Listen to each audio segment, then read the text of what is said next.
Voy a enseñar cómo hacer un taba squishy.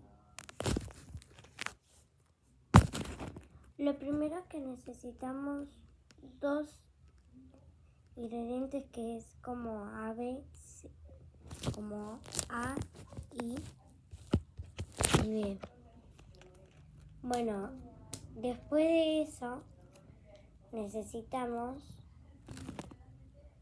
el colorante. Primero le van a poner un poco de algo para que no se pegue el molde.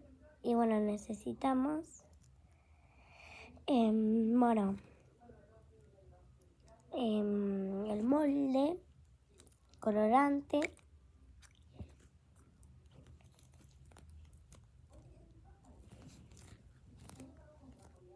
y bueno, lo dejas por 4, no,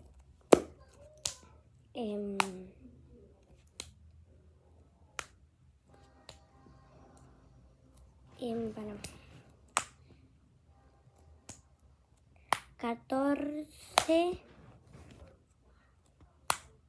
días. Y ahí te queda el squishy de taba